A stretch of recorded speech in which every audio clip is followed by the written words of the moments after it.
24 horas.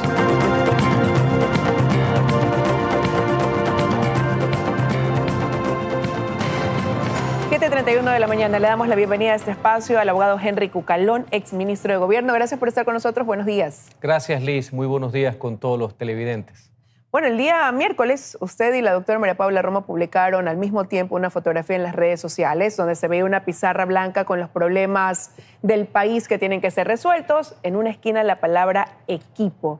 ¿Va a ser usted el candidato a la presidencia o a la vicepresidencia por Construye? Queremos construir una propuesta de país y para eso es fundamental dialogar, reconocerse en las diferencias y poner cuáles son las coincidencias a favor de los ciudadanos, de la gente común. Y sí hemos dialogado y queremos ser parte de un proceso, de una construcción, de una plataforma que tenga fundamentalmente planteamientos, propuestas, una causa en común.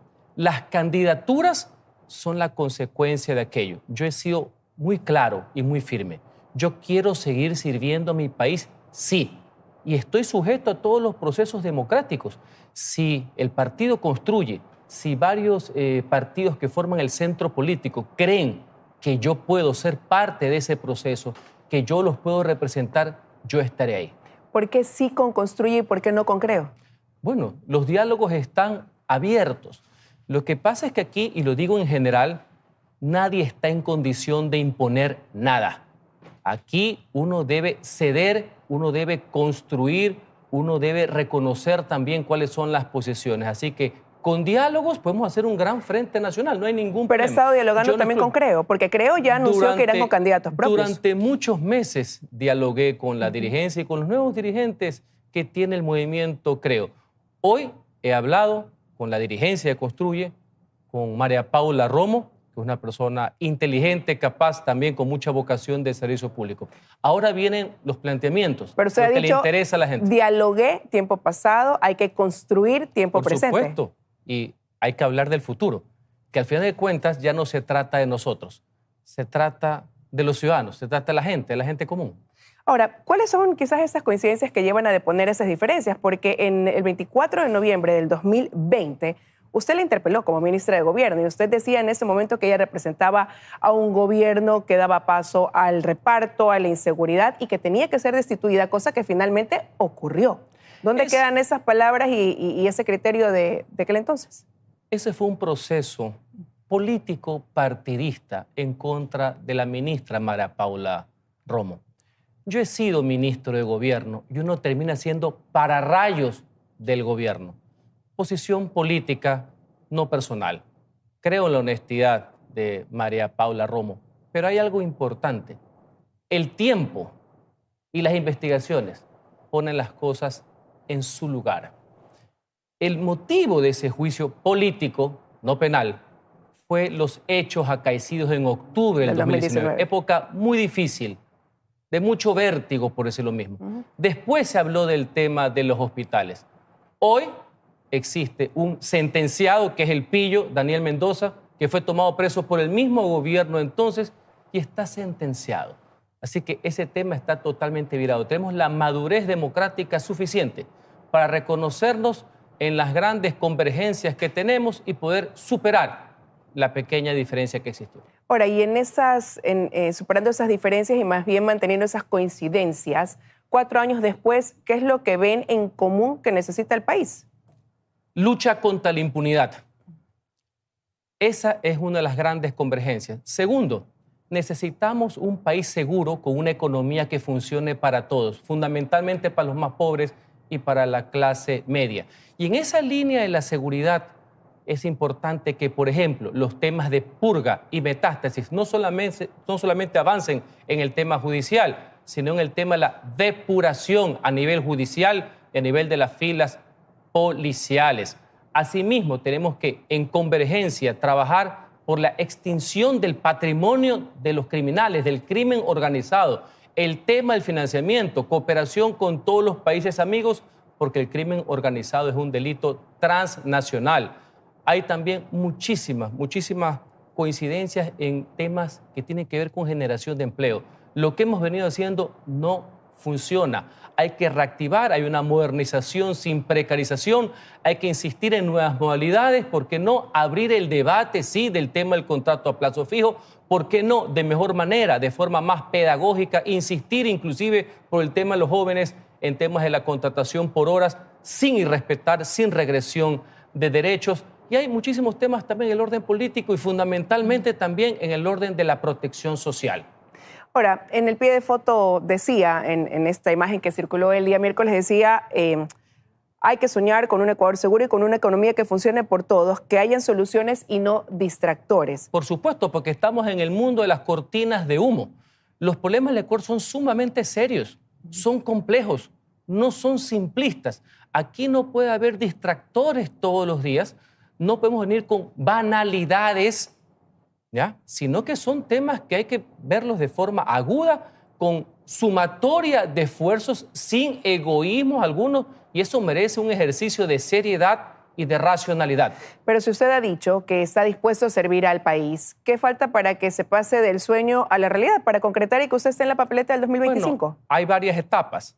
La primera son los acuerdos para poder ser candidato, para ganar, y el más importante, los acuerdos para gobernar. De nada te sirve ganar si no hay el equipo suficiente, si no existen los renunciamientos suficientes, la capacidad de liderar y poder concretar. Son varias etapas, pero hay la voluntad de hacerlo. Eso es lo importante. Pero con quien el camino se estaría abriendo para poder concretar sería con Construye, entonces. Por supuesto, es con quienes más hemos avanzado en los diálogos, sin perjuicio que nuestra intención, me sumo a aquello, es que también hayan muchas más organizaciones que constituyen un centro político alejado de todo tipo de extremismos ideológicos que no llevan absolutamente a nada y peor, de populismo rampante. La doctora Romo días atrás, en una entrevista en este espacio, también nos dijo que iban a tener los mejores cuadros en la Asamblea y que ella era pro de generar alianzas. ¿Pudiera ser una alianza con Creo, por ejemplo? ¿O está totalmente descartado ese escenario? Todos los que se quieran sumar y los que quieran avanzar en esta línea. ¿Y la doctora Romo podría ser parte también de ese binomio o ella más bien se va a mantener desde fuera como lo hizo en la anterior elección? Ella tiene un rol importante, ella misma deberá definir su posición, pero ¿por qué no? ¿Por qué no hablar de participación? Los políticos no somos solo son en momentos de elecciones. Yo creo que eso es algo que le llama la atención a los ciudadanos. Aquí si a uno no lo ponen de candidato, desaparecen, ya no están en el radar. Si uno no es funcionario público, no lo toman en cuenta, desaparecen. No, esto es de 24 horas al día, 7 días a la semana. Los problemas son lo suficientemente graves, así que lo necesitamos estar presentes y lo más importante, dar la cara. Pero el día siguiente de esa foto, ya lo que todos se preguntaban es si ese era el binomio para el 2025. Bueno, qué bueno que lo piensen. Lo importante es que vean que podemos trabajar en conjunto y hay temas que nos unen a los ecuatorianos, lo que yo llamo el acuerdo sobre lo fundamental. Y qué bueno que haya eso. ¿Y cuáles son las líneas rojas? La impunidad. No al saqueo y la impunidad. Ese básicamente es. Esa es una línea roja fundamental y ese no tiene color ni distingo político ni partidista. No a la impunidad.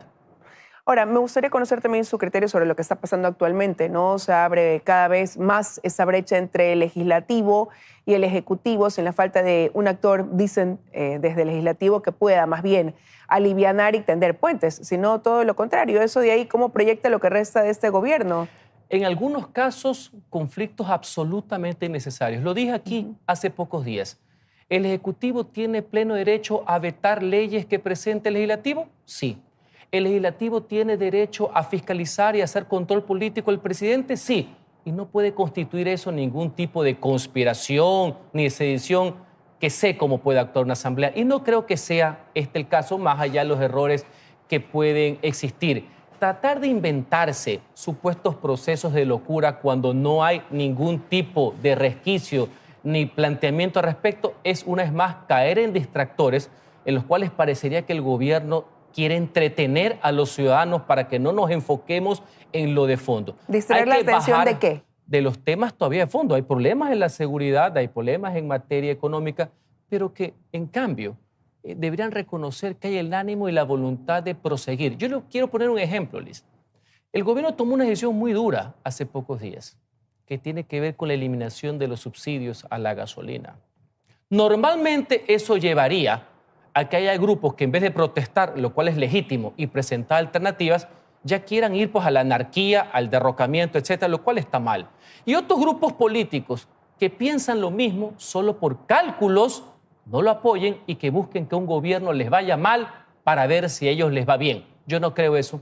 Y creo que es un importante ejercicio de que no haya ningún afán en ese tema que es de país a mediano a largo plazo, porque no puede haber subsidios que beneficien a los que tienen. Los subsidios son para los que menos tienen, para los más pobres, de que hágase politiquería barata con aquello. ¿Qué pudo haber cambiado? Porque el gobierno anterior trató durante meses de tener diálogo, sentarse, conversar y no se pudo lograr. Es que no es por el gobierno, tengo que reconocer, es por la contraparte, porque sí puede existir, no me gusta generalizar, una clase política y dirigencial que sí es responsable, sí es seria, no cree en la demagogia, que hemos aprendido de los errores pasados, que no se los puede volver a cometer y que el país está primero. Ahora bien, así como reconozco eso de diversos actores, también tengo que ver también algo. Me preocupan ver algunos rasgos similares entre una etapa del correísmo con algunas actuaciones que tiene el gobierno actual y el actual Estado. Evidentemente hay signos de autoritarismo, lo cual refleja que eso no obedece a un signo ideológico en particular o partidista, sino una forma de ejercer el poder, de los que creen que tienen corona, que están por encima de la ley y que todo es para sus adversarios y que ellos no están para sujetarse al Estado de Derecho. Me preocupan esas actuaciones que hemos visto algunas en las últimas semanas. Ahora, y quedó resuelto finalmente el problema también que captó la atención y que usted decía puede ser otro distractor, lo que pasaría si es que el presidente pues llega a pedir esta licencia para ser candidato para el 2025. ¿Quién tendría que asumir? Verónica Abad. La Procuraduría finalmente no se pronunció. Bueno, creo que el imperio y la ley que les incomoda a algunos y la sensatez que carecen otros, primó, pues, es que era lo elemental. No hacía falta ser cientista social ni filósofo jurídico para llegar a esa conclusión. Nadie está por encima de la ley. Nadie tiene corona. Si el presidente, al cual tiene derecho a optar por una reelección, más allá de lo complicado que va a ser política y jurídicamente tener un presidente candidato y que los intereses del país estén subyugados a las coyunturas electorales y al TikTok, quiere hacerlo, que sea en igualdad de condiciones con todos los demás candidatos. Y el procurador finalmente hizo lo que aquí conversamos. No es competente, no tenía facultad alguna para interpretar la ley, querer hacer como algunos querían, que él es el abogado de la nación, no el sastre de la nación, no tenía por qué acomodarle un traje al que cree que está por encima de la ley. Abogado, se me acabó el tiempo, pero quiero terminar rápido como comencé. ¿Cuándo el país podrá conocer si será precandidato? Hay un proceso. En agosto son las primarias. Lo importante es ver si yo puedo representar a esas distintas corrientes políticas. Pero sin perjuicio de aquello, yo quiero servir a mi país y estoy trabajando en esa línea. Gracias por habernos acompañado esta mañana. Gracias a usted. Que tenga un buen día. Vamos a una pausa y regresar la asambleísta Ana Galarza con nosotros.